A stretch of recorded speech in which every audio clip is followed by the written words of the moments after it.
अगर आप एक डिटेल्ड एक्सप्लेनेशन चाहते हैं कि कैसे interest rate is actually related to money and the bond market, उसमें आपको ये समझना होगा कि अगर 100 रुपये का बॉन्ड प्राइस है और कूपन रेट 5% पे फिक्स्ड है, तो that means 5 rupees per year fixed return उसको मिल रहा है उस कूपन को ख़रीदने में। ओके, सो यहाँ से आप देखें कि अगर interest rates are low, bond is high, bond price is high, तो आप उसको बेच दीजिए। And if interest rates are high then bond prices would be low, so आप और बॉन्ड्स को बाय कर सकते हैं। सो मनी डिमांड अगर लो होती है तो बेसिकली आपका इंटरेस्ट रेट्स हाई हैं and that is a good time to buy the bonds.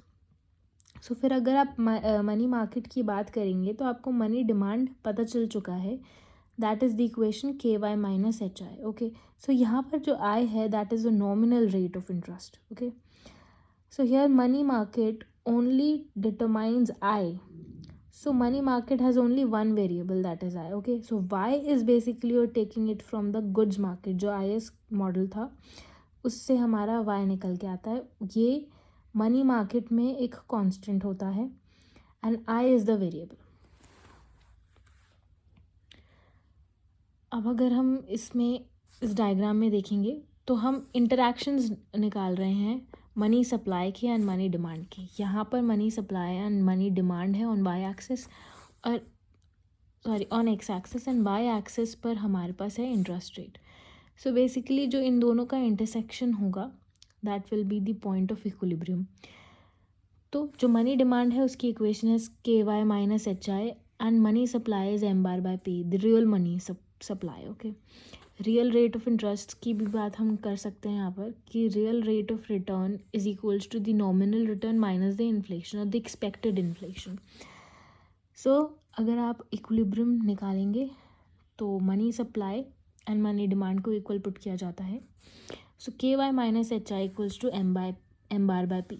Okay, so equation in money market, ये इक्वेशन हमारे पास है। सो LM, ये LM की इक्वेशन आ जाएगी। So LM is the locus of all R and Y for which the money market is in equilibrium. अगर हम इस डायग्राम से देखेंगे तो यहाँ पर हमारा money supply and money demand है और यहाँ पर इंटरेस्ट रेट्स हैं।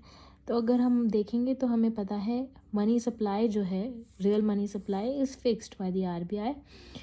हमने मनी डिमांड की बात करी, that is this equation, this line with KY not minus HI। अगर आप Y इनको इंक्रीज़ करते हैं तो वो बढ़ जाएगा KY 1 माइनस HI और ये शिफ्ट हो जाएगा ऊपर। मनी डिमांड जो है दैट विल बी शिफ्टिंग अगर आप Y नॉट को इंक्रीज़ करके Y1 कर देते हैं, आउटपुट इंक्रीज़ करते हैं।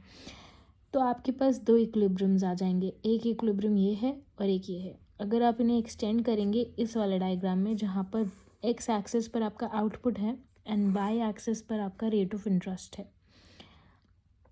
तो अगर आप इन पॉइंट्स को यहाँ एक्सटेंड करेंगे तो you will get an LM curve जहाँ पर I0 I1 पे शिफ्ट हो रहा है। एज यू हैव सीन, क्योंकि यहाँ पर मनी सप्लाई जो है फिक्स्ड है, वहाँ पर आउटपुट बढ़ाने पर इंटरेस्ट रेट भी चेंज हुआ है, तो इसलिए Y0 पर I0 इंटरेस्ट रेट था एंड Y1 पर I1 है।